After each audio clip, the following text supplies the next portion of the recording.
नमस्कार, स्वागत है आपका YouTube चैनल छत्तीसगढ़ टुडे में। आज हम भाग 5 छत्तीसगढ़ समसामयिक घटनाओं से संबंधित महत्वपूर्ण प्रश्नों को हल करेंगे। तो चलिए शुरू करते हैं। हमारा पहला प्रश्न था, टाटामारी इको पर्यटन क्षेत्र कहाँ स्थित है? इसका आंसर है कोंडागांव जिले में। टाटामारी इको पर्यटन क्षेत्र कोंडागांव जिले में स्थित है। रायपुर से जगदलपुर को जाने वाले नेशनल हाईवे 30 पर बसे केशकाल से 2 किलोमीटर दूर स्थित टाटामारी इको पर्यटन क्षेत्र अपने विहंगम प्राकृतिक दृश्यों एवं प्राकृतिक संसाधनों के लिए प्रसिद्ध है। टाटामारी को जिला प्रशासन द्वारा इको पर्यटन क्षेत्र के रूप में विकसित किया जा रहा है। यहाँ पर पर्यटकों के लिए बेहतरीन सुविधाओं के साथ रुकने के लिए रिजॉर्ट का भी निर्माण किया जा रहा है। यह कोंडागांव जिले से 2 किलोमीटर दूर पर लगे टाटामारी में प्रशासन द्वारा 2 पहाड़ियों को जोड़कर एक कांच के पुल तैयार किया जाएगा। इसकी सैद्धांतिक मंजूरी दे दी गई है। हमारा दूसरा प्रश्न था, भारत सरकार ने बाघों के संरक्षण के लिए किस वर्ष प्रोजेक्ट टाइगर की शुरुआत की थी? इसका आंसर है 1973 में। भारत सरकार ने सन 1973 में बाघों के संरक्षण के लिए प्रोजेक्ट टाइगर की शुरुआत की थी। भारत में बाघों की संख्या में लगातार गिरावट के कारण 1973 में भारत सरकार ने बाघों को संरक्षित करने के लिए प्रोजेक्ट टाइगर कार्यक्रम की शुरुआत की थी। हमारा तीसरा प्रश्न था, भारत का पहला टाइगर रिजर्व का क्या नाम है? इसका आंसर है जिम कॉर्बेट राष्ट्रीय उद्यान।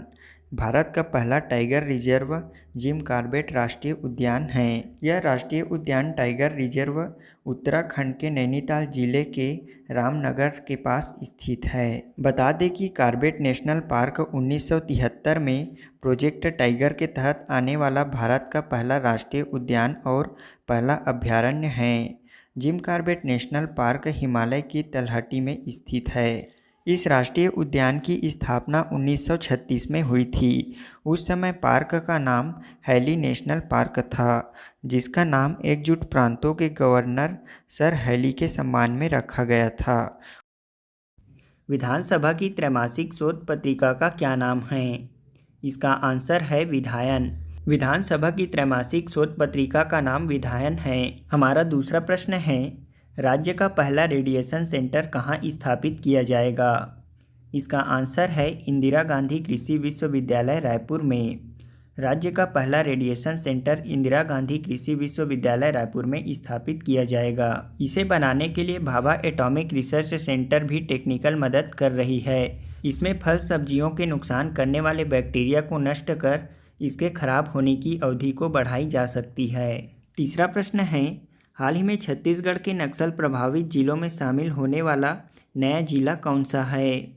इसका आंसर है मुंगेली जिला। छत्तीसगढ़ के 14 नक्सल प्रभावित जिलों में बालोद जिले को हटाकर मुंगेली जिले को शामिल कर लिया गया है। अब मुंगेली जिला एक नक्सल प्रभावित जिला है, जबकि बालोद जिले को नक्सल प्रभावित जिलों की सूची से हटा दिया गया है। छत्तीसगढ़ के किस क्षेत्र में काकतीय चालुक्य वंश का शासन था? इसका आंसर है बस्तर, जिसे प्राचीन काल में चक्रकोट या भ्रमरकोट के नाम से जाना जाता है। बस्तर क्षेत्र में 1324 से 1961 ईस्वी तक काकतीय वंश अथवा चालुक्य वंश का शासन था। बस्तर में सर्वाधिक लंबे समय तक यह शासन करने वाला वंश है। इस वंश में प्रथम स्वतंत्र शासक थे अन्नमदेव, जिसे छत्तीसगढ़ में काकतीय वंश का संस्थापक माना जाता है। इसकी स्थापना छत्तीसगढ़ में 1324 ईस्वी में हुई थी। इस वंश की कुल देवी थी दंतेश्वरी देवी, जिसका निर्माण काकतीय वंशी शासक अन्नमदेव ने 14वीं शताब्दी में करवाया था। बता दें कि 1909 ईस्वी में अलाउद्दीन खिलजी के दक्षिण विजय अभियान के दौरान मलिक काफूर को साम्राज्य विस्तार के लिए वारंगल तेलंगाना भेजा गया था। तभी यहाँ के काकतीय वंशी शासक रुद्र प्रताप देव ने स्वयं की मूर्ति को सोने की जंजीर से बांधकर कोहिनूर हीरे के साथ आत्मसमर्पण कर दिया। इसके बाद समय के साथ 1321 ईस्वी में गयासुद्दीन तुगलक ने आक्रमण किया और यहाँ के शासित काकतीय वंश के सत्ता को कमजोर कर दिया। तभी अन्नमदेव ने इस क्षेत्र को छोड़कर बस्तर क्षेत्र में शासित छिंदक नागवंश का अंत कर बस्तर क्षेत्र में काकतीय वंश की नींव रखी और यहाँ दंतेश्वरी मंदिर का निर्माण करवाया। इसी घटनाक्रम के प्रारंभिक चरण में वारंगल तेलंगाना के काकतीय राजा रुद्र प्रताप ने 12वीं शताब्दी में वारंगल तेलंगाना में रुद्रेश्वर मंदिर का निर्माण करवाया, जिसे रामप्पा मंदिर के नाम से भी जाना जाता है। काकतीय रुद्रेश्वर रामप्पा मंदिर को भारत के 39वें विश्व विरासत के रूप में शामिल किया गया है। हमारा तीसरा प्रश्न है, हाल ही में छत्तीसगढ़ को एक्सीलेंस अवार्ड किस क्षेत्र में विशेष कार्य के लिए प्रदान किया गया है? इसका आंसर है मानसिक स्वास्थ्य सेवाओं में उत्कृष्ट कार्य करने के लिए। छत्तीसगढ़ को कोरोना काल में मानसिक स्वास्थ्य कार्यक्रम के अंतर्गत राज्य में उत्कृष्ट सेवा करने के लिए excellence in mental health award के लिए चुना गया है। छत्तीसगढ़ को यह पुरस्कार राष्ट्रीय स्वास्थ्य मिशन के अंतर्गत मानसिक स्वास्थ्य कार्यक्रम में उत्कृष्ट प्रदर्शन करने के लिए दिया जा रहा है। राज्य सरकार द्वारा कितनी आयोग के अध्यक्षों को कैबिनेट मंत्री का दर्जा प्रदान किया गया है? इसका आंसर है 5 आयोग। इनमें 13 अध्यक्षों को कैबिनेट मंत्री का दर्जा दिया गया है, जबकि 1 अध्यक्ष और 2 उपाध्यक्षों को राज्य मंत्री का दर्जा प्रदान किया गया है।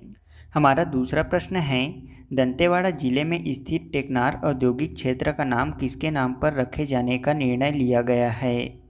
इसका आंसर है महेंद्र कर्मा। दंतेवाड़ा जिले में स्थित टेकनार औद्योगिक क्षेत्र का नाम महेंद्र कर्मा के नाम पर रखे जाने का निर्णय लिया गया है। छत्तीसगढ़ के प्रथम सामान्य शिक्षा विश्वविद्यालय का क्या नाम है? इसकी स्थापना कब की गई थी? छत्तीसगढ़ के प्रथम सामान्य शिक्षा विश्वविद्यालय का नाम पंडित रविशंकर शुक्ल विश्वविद्यालय रायपुर है। इसकी स्थापना 1 मई 1964 को की गई थी। दूसरा प्रश्न है, हाल ही में छत्तीसगढ़ राज्य स्तरीय खबरों में चर्चित पैड़ी क्या है? इसका आंसर है पैर में पहने जाने वाला आभूषण। यह राज्य में मुख्यतः अबूझमाड़ क्षेत्रों में पहना जाता है। इसके अलावा पैर में पहने जाने वाले आभूषणों में सांटी, पैरी, लच्छा है, जबकि पैर की उंगलियों में चुटकी, बिछिया और कोतरी पहना जाता है। 2020 नीति आयोग के द्वारा जारी डेल्टा रैंकिंग में बीजापुर जिले को पूरे देश में आकांक्षी जिलों में कौन सा स्थान प्राप्त हुआ था? इसका आंसर है प्रथम। सरकारी थिंक टैंक नीति आयोग द्वारा छत्तीसगढ़ के बीजापुर जिले को फरवरी-जून 2020 की अवधि के दौरान समग्र डेल्टा रैंकिंग के आकांक्षी जिलों की सूची में शीर्ष स्थान दिया गया है। इसमें री भोई मेघालय को दूसरा स्थान और बहराइच उत्तर प्रदेश को तीसरा स्थान प्राप्त हुआ है। डेल्टा रैंकिंग 112 आकांक्षी जिलों में इस साल फरवरी-जून के दौरान स्वास्थ्य और पोषण तथा शिक्षा समेत 6 विकासात्मक क्षेत्रों में प्रगति के आधार पर निर्धारित की गई है। इन क्षेत्रों में स्वास्थ्य और पोषण, शिक्षा, कृषि और जल संसाधन, वित्तीय समावेशन, कौशल विकास और बुनियादी ढांचा विकास क्षेत्र को शामिल किया गया है। दूसरा प्रश्न था, छत्तीसगढ़ राज्य योजना आयोग के उपाध्यक्ष कौन हैं? इसका आंसर है अजय सिंह। छत्तीसगढ़ राज्य योजना आयोग के अध्यक्ष अजय सिंह हैं, जबकि इसके अध्यक्ष हैं मुख्यमंत्री यानी कि भूपेश बघेल। छत्तीसगढ़ के किस जिले में मेडिकल डिवाइस पार्क खोला जाएगा? इसका आंसर है राजनांदगांव जिले के टेडेसरा में। राजनांदगांव जिला के टेडेसरा में मेडिकल डिवाइस पार्क खोला जाएगा। बता दें कि देश में 4 मेडिकल डिवाइस पार्क के लिए कैबिनेट ने मंजूरी दे दी है। इसके लिए एक मेडिकल डिवाइस पार्क छत्तीसगढ़ के राजनांदगांव जिला के अंतर्गत टेडेसरा को चिन्हांकित किया गया है। देश में बनने वाले 4 मेडिकल डिवाइस पार्क के लिए 1000 करोड़ के प्रोत्साहन को कैबिनेट ने मंजूरी भी दे दी है। दूसरा प्रश्न है, 2019-20 में छत्तीसगढ़ के किस जिले को कुपोषण की स्थिति में सुधार के लिए राष्ट्रीय स्कॉच अवार्ड प्रदान किया गया है? इसका आंसर है कांकेर जिले को। मुख्यमंत्री सुपोषण अभियान अंतर्गत कांकेर किलकारी के सफल संचालन और सतत मॉनिटरिंग से कुपोषण की स्थिति में सुधार लाने पर कांकेर जिले का चयन राष्ट्रीय सिविलियन स्कॉच अवार्ड के लिए किया गया है। मुख्यमंत्री सुपोषण अभियान के बेहतर प्रदर्शन के लिए जिले के कलेक्टर के.एल. चौहान को 14 मार्च 2020 को नई दिल्ली में आयोजित कार्यक्रम में राष्ट्रीय सिविलियन स्कॉच अवार्ड से पुरस्कृत किया गया। बता दें कि तत्कालीन कलेक्टर के मार्गदर्शन में कांकेर किलकारी के नाम से सुपोषण अभियान जिले में 3 सितंबर 2019 से संचालित किया जा रहा है। इसके तहत जिले के सभी आंगनबाड़ी केंद्रों में 6 माह से 5 वर्ष के मध्य एवं गंभीर कुपोषित बच्चों को गर्म पका हुआ भोजन एवं अंडा प्रदान किया जा रहा है। इसके साथ ही 15 वर्ष से 49 वर्ष की गंभीर एनीमिया से पीड़ित महिलाओं को गर्म पका भोजन, अंडा तथा गर्भवती महिलाओं को अतिरिक्त अंडा आहार दिया जा रहा है और इसी के सफल संचालन में यह पुरस्कार प्रदान किया गया। इसके साथ आपको यह भी बता दें कि छत्तीसगढ़ को सिल्वर स्कॉच अवार्ड दंतेवाड़ा के सुपोषण अभियान के तहत मिला है। छत्तीसगढ़ को गोल्डन स्कॉच अवार्ड राज्य की महत्वाकांक्षी योजना गोधन न्याय योजना को पर्यावरण संरक्षण में उत्कृष्ट योगदान के लिए प्रदान किया गया है। तीसरा प्रश्न है, इसरो के वर्तमान अध्यक्ष कौन हैं? इसका आंसर है के सिवान। इसरो के वर्तमान अध्यक्ष के सिवान हैं। इसरो की स्थापना 15 अगस्त 1969 को हुई थी। इसका मुख्यालय बंगलुरु में स्थित है। गुरु घासीदास विश्वविद्यालय के नियुक्त नए कुलपति का क्या नाम है? इसका आंसर है प्रोफेसर आलोक चक्रवाल। गुरु घासीदास विश्वविद्यालय के नवनियुक्त कुलपति का नाम प्रोफेसर आलोक चक्रवाल है। उन्होंने प्रोफेसर अंजिला गुप्ता का स्थान लिया है। वे इससे पहले सौराष्ट्र विश्वविद्यालय राजकोट गुजरात के कॉमर्स एंड एडमिनिस्ट्रेशन विभाग के प्रोफेसर के रूप में कार्यरत थे। दूसरा प्रश्न है, संत गहिरागुरु विश्वविद्यालय की स्थापना कब की गई थी? इसका आंसर है 2 सितंबर 2008 में। संत गहिरागुरु विश्वविद्यालय अंबिकापुर सरगुजा की स्थापना 2 सितंबर 2008 को की गई थी। तीसरा प्रश्न है, चंदैनी गोंदा के संस्थापक का क्या नाम है? इसका आंसर है रामचंद्र देशमुख। चंदैनी गोंदा के संस्थापक रामचंद्र देशमुख जी हैं। उन्होंने 1950 में अपने साथियों के सहयोग से छत्तीसगढ़ देहाती कला विकास मंडल की स्थापना भी किए थे। उन्होंने चंदैनी गोंदा का मंचन छत्तीसगढ़ अंचल के अलावा उत्तर प्रदेश, महाराष्ट्र, बिहार, मध्य प्रदेश व दिल्ली में सफलतापूर्वक किया। अखिल भारतीय लोक कला महोत्सव यूनेस्को द्वारा आयोजित भोपाल सम्मेलन में इसकी सराहना भी की गई। इस सफलता से प्रेरित होकर दाऊ रामचंद्र देशमुख ने सन 1984 ईस्वी में पदुमलाल पुन्नालाल बख्शी के द्वारा रचित कारी नाटक का मंचन भी किया, जिसमें नारी उत्पीड़न व सामाजिक कुरीतियों पर प्रहार किया गया। Justice NV. रमना सर्वोच्च न्यायालय के कौन से क्रम के मुख्य न्यायाधीश बने हैं? इसका आंसर है 48वें। Justice NV. रमना सर्वोच्च न्यायालय के 48वें क्रम के मुख्य न्यायाधीश बने हैं। उन्होंने जस्टिस एस.ए. बोबड़े का स्थान लिया है। वे 65 वर्ष की उम्र होने तक अथवा 26 अगस्त 2022 तक सुप्रीम कोर्ट के मुख्य न्यायाधीश के रूप में कार्य करेंगे। दूसरा प्रश्न है, सिलगेर गोलीकांड क्या है? यह राज्य के किस जिले में घटित हुआ था? सिलगेर गोलीकांड बीजापुर और सुकमा जिले के बॉर्डर पर सिलगेर गांव में सीआरपीएफ का कैंप बनाया जा रहा है। इसके साथ ही यहां 6 और कैंप बनाए जाएंगे। इसका गांव वाले विरोध कर रहे थे। इसी बीच बीते 17 मई को यहां गोली चलने से 3 गांव वालों की मौत हो गई थी। वहीं पुलिस वालों का कहना था कि गांव वालों की आड़ में नक्सलियों ने कैंप पर हमला किया था। इस जवाबी हमले में 3 लोग मारे गए थे। आदिवासी 3 शवों को वहीं रखकर प्रदर्शन करते रहे।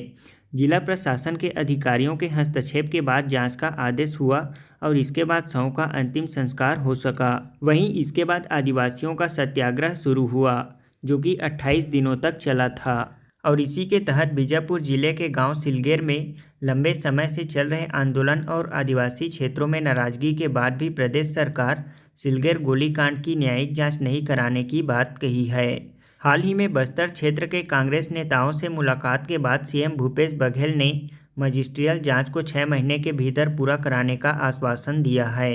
इस मजिस्ट्रियल जांच को 6 महीनों के अंदर अनिवार्य रूप से पूरा कर लिया जाएगा। राष्ट्रीय खेल दिवस कब मनाया जाता है? इसका आंसर है 29 अगस्त को। हॉकी के जादूगर मेजर ध्यानचंद के जन्म दिवस 29 अगस्त को राष्ट्रीय खेल दिवस के रूप में मनाया जाता है।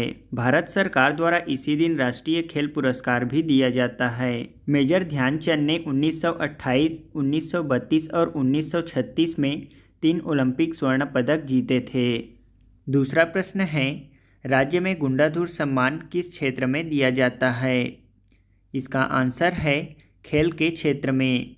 राज्य में गुंडाधुर सम्मान खेल के क्षेत्र में दिया जाता है। 2020 राज्य अलंकरण पुरस्कार में गुंडाधुर सम्मान पाने वाले आकर्षी कश्यप हैं। आकर्षि कश्यप बैडमिंटन खिलाड़ी हैं। हमारा तीसरा प्रश्न है, छत्तीसगढ़ बजट 2021 में राज्य वन गमन पथ के लिए कितने रुपए का प्रावधान किया गया है? इसका आंसर है 30 करोड़ रुपए। छत्तीसगढ़ राज्य बजट 2021 में राम वन गमन पथ के लिए 30 करोड़ रुपए का प्रावधान किया गया है। राज्य में पोषण पखवाड़ा अभियान किस विभाग द्वारा संचालित किया जा रहा है? इसका आंसर है महिला एवं बाल विकास विभाग द्वारा। छत्तीसगढ़ राज्य में पोषण पखवाड़ा अभियान महिला एवं बाल विकास विभाग द्वारा संचालित किया जा रहा है। इस वर्ष 2021 में इसे 16 मार्च से 31 मार्च तक आयोजित किया गया। पोषण पखवाड़ा का मुख्य उद्देश्य स्वास्थ्य पोषण के प्रति हितग्राहियों को जागरूक करना है और साथ ही सेवाओं तक उनकी पहुंच को सुगम भी बनाना है। इस वर्ष पोषण पखवाड़ा के दौरान सुपोषण संबंधी संदेशों को लक्षित परिवारों तक पहुंचाने और उद्देश्यों की पूर्ति के लिए विभिन्न आयोजन किए गए। इस दौरान आंगनबाड़ी केंद्रों में औषधि और फलदार पौधों का वितरण और रोपण, विभिन्न वाटिका का निर्माण, पोषण पंचायत का आयोजन तथा कुपोषित बच्चों का चिन्हांकन और संदर्भन किया गया। बता दें कि इस वर्ष पोषण के लिए 5 सूत्रों में प्रचार प्रसार के लिए अंतर्विभागीय समन्वय से सुपोषण रथ, पोषण मेला, एनीमिया कैंप, रैली, कृषक समूहों की बैठक जैसी गतिविधियां की गई है। हमारा अगला प्रश्न है, राज्य में 2020-21 के दौरान गन्ना खरीदी न्यूनतम समर्थन मूल्य कितना निर्धारित किया गया है?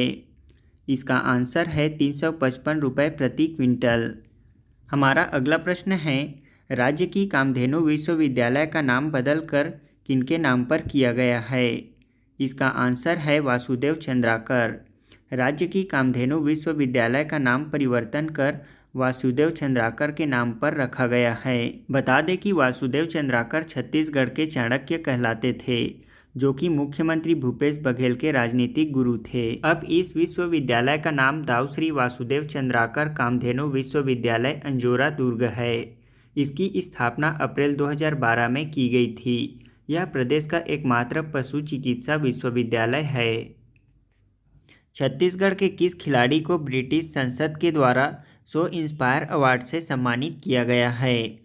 इसका आंसर है श्रुति यादव को। छत्तीसगढ़ की अंतर्राष्ट्रीय शूटिंग खिलाड़ी और छत्तीसगढ़ की गोल्डन गर्ल कहे जाने वाली श्रुति यादव को ब्रिटिश संसद में सी इंस्पायर अवार्ड 2020 से सम्मानित किया गया है। यह पुरस्कार यूके और दुनिया के अन्य हिस्सों में रहने वाली भारतीय महिलाओं को सशक्त और प्रोत्साहित करने के लिए दिया जाता है।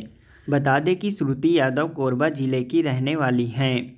उन्होंने इंटरनेट के माध्यम से शूटिंग सीखी और उन्होंने खेल के लिए काफ़ी स्ट्रगल किया है। अगला प्रश्न है, छत्तीसगढ़ में बरसाती भैया के नाम से कौन जाने जाते थे, जिनका 2020 में निधन हो गया? इसका आंसर है भैयालाल हेड़ाऊ। भैयालाल हेड़ाऊ छत्तीसगढ़ के बरसाती भैया के नाम से जाने जाते थे। उनका निधन मार्च 2020 में हो गया। वे 87 वर्ष के थे। वे छत्तीसगढ़ के प्रख्यात गायक, लोक कलाकार, रंगकर्मी, अभिनेता व मिमिक्री आर्टिस्ट थे। उन्होंने 1971 में लोगों के मंच के शिल्पी दाऊ रामचंद्र देशमुख की चंदनी गोंदा और कारी में अभिनेता और गायक की दोहरी भूमिका निभाकर अपनी पहचान बनाई। सकल नारायण गुफा किस जिले में स्थित है? इसका आंसर है बीजापुर जिले में। सकल नारायण गुफा बीजापुर जिले में स्थित है। यह बीजापुर जिले के विकासखंड भोपालपट्टनम से 10 किलोमीटर दूर स्थित पोषणपल्ली नामक गांव से 4 किलोमीटर दूर गोवर्धन पर्वत पर स्थित है। यह सकल नारायण गुफा भोपालपट्टनम क्षेत्र की सर्वप्रसिद्ध गुफा मानी जाती है। इस गुफा के अंदर भगवान श्री कृष्ण विराजमान हैं। हमारा दूसरा प्रश्न था, छत्तीसगढ़ के किस स्थान में रामायणकालीन नाट्यशाला स्थित है? इसका आंसर है सीता बेंगरा गुफा। राज्य के सरगुजा जिला अंतर्गत रामगढ़ की पहाड़ी में सीता बेंगरा जोगी मारा की गुफाएं हैं। इनमें सीता बेंगरा गुफा नाट्यशाला के लिए प्रसिद्ध है। हमारा अगला प्रश्न है, छत्तीसगढ़ के किस जिले में शिक्षित बेरोजगारों की सर्वाधिक संख्या है? इसका आंसर है दुर्ग जिले में। दुर्ग जिले में शिक्षित बेरोजगारों की संख्या सर्वाधिक है। राज्य में शिक्षित बेरोजगारों की संख्या लगभग 22 लाख है। इसमें सर्वाधिक दुर्ग जिला पहले स्थान पर, दूसरे स्थान पर रायगढ़, जबकि रायपुर 8वें स्थान पर है। वर्ष 2020 में लघु वनोपज संग्रहण में प्रदेश का कौन सा वनवृत्त प्रथम स्थान पर रहा है? इसका आंसर है कांकेर वनवृत्त। लघु वनोपज की संग्रहण करने में प्रदेश का कांकेर वनवृत्त प्रथम स्थान पर रहा है। बता दें कि छत्तीसगढ़ राज्य के वनों को 6 वनवृत्तों में बांटा गया है, जिसमें सबसे बड़ा वनवृत्त बिलासपुर वनवृत्त है। दूसरा प्रश्न है, वर्तमान रिपोर्ट के अनुसार मछली उत्पादन में छत्तीसगढ़ का देश में कौन सा स्थान है? इसका आंसर है 6वां। वर्तमान रिपोर्ट के अनुसार छत्तीसगढ़ मछली उत्पादन में 6वें स्थान पर है। वर्तमान में राज्य के 95% जल क्षेत्रों में मछली उत्पादन किया जा रहा है। राज्य में वर्ष 2017 से 2020 तक लघु धान्य फसलों में बीज उत्पादन अनुसंधान के लिए किस कृषि अनुसंधान केंद्र को राष्ट्रीय पुरस्कार मिला है? इसका आंसर है जगदलपुर के गुंडाधुर कृषि अनुसंधान केंद्र को। बस्तर जिला जगदलपुर के गुंडाधुर कृषि अनुसंधान केंद्र को 2017 से 2020 तक लघु धान्य फसलों में बीज उत्पादन अनुसंधान के लिए राष्ट्रीय पुरस्कार मिला है। यह पुरस्कार लघु धान्य फसलों में अनुसंधान के लिए दिया गया है। दूसरा प्रश्न था, 2020 में छत्तीसगढ़ के किस शहर को पूरे देश भर में कचरा मुक्त शहरों में 5 स्टार रेटिंग प्रदान किया गया है? इसका आंसर है अंबिकापुर को। छत्तीसगढ़ के सरगुजा जिला के अंबिकापुर शहर को पूरे देश भर में कचरा मुक्त शहरों में 5 स्टार रेटिंग दिया गया है। इस 5 स्टार रेटिंग में अंबिकापुर शीर्ष स्थान पर है। बता दें कि छत्तीसगढ़ देश का पहला राज्य है जिसे ODF++ घोषित किया गया है। स्वच्छता सर्वेक्षण 2020 में ODF++ रेटिंग पाने वाला छत्तीसगढ़ अकेला और पहला राज्य है। वहीं कचरा मुक्त शहरों की सूची में अंबिकापुर को 5 स्टार रेटिंग मिली है। इसके साथ प्रदेश के 14 अन्य शहरी क्षेत्रों ने भी स्टार रैंकिंग में अपनी जगह बनाई है, जिसमें से 3 और 1 स्टार शहरी क्षेत्र शामिल हैं। छत्तीसगढ़ के किस जलाशय में राज्य सरकार द्वारा विदेशी क्रूज चलाने की योजना है? इसका आंसर है हसदेव बांगो जलाशय सतरेंगा और माडमसिल्ली बांध में। छत्तीसगढ़ के हसदेव बांगो जलाशय सतरेंगा और माडमसिल्ली बांध में विदेशी क्रूज चलाने की योजना है। बता दें कि माडमसिल्ली बांध का नाम बाबू छोटेलाल श्रीवास्तव के नाम पर रखा गया है। दूसरा प्रश्न है, जुलाई 2020 में इंदिरा कला संगीत विश्वविद्यालय खैरागढ़ के नए कुलपति किसे नियुक्त किया गया है? इसका आंसर है ममता चंद्राकर को। जुलाई 2020 में इंदिरा कला संगीत विश्वविद्यालय खैरागढ़ के नए कुलपति ममता चंद्राकर को नियुक्त किया गया है।